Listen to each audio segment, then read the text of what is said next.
La chanteuse franco-portugaise Linda de Souza est décédée à l'âge de 74 ans, comme l'ont annoncé son agent et son fils João, ce mercredi 28 décembre dans un communiqué adressé à l'AFP.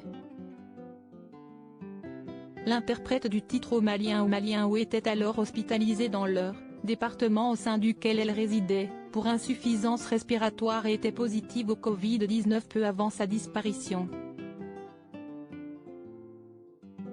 L'artiste, qui était célèbre dans les années 1980 et qui a vendu des millions d'albums en France, avait, lorsqu'elle était plus jeune, essayé de mettre fin à ses jours.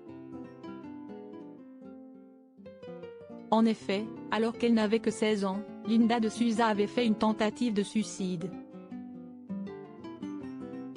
Un geste qu'elle avait expliqué auprès d'Anne Roumanoff, en octobre 2019.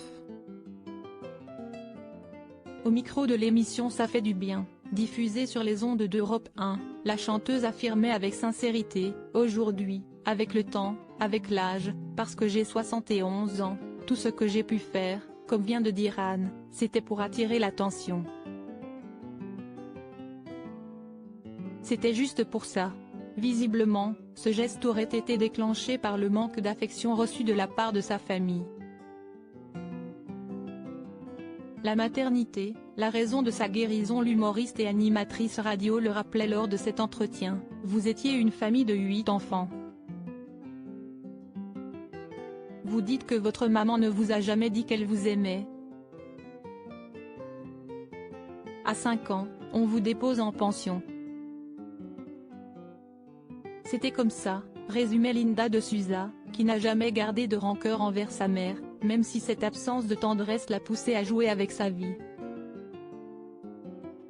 Par la suite, la chanteuse soulignait que ses blessures avaient été atténuées lorsqu'elle a fondé sa propre famille. « J'ai été maman à 20 ans, avec l'arrivée de son garçon João Lança, qui est né il y a 54 ans, note de la rédaction. C'est à partir de là que j'ai su ce que voulait dire aimer. » Article écrit avec la collaboration de 6 médias Crédit Photo, MPP.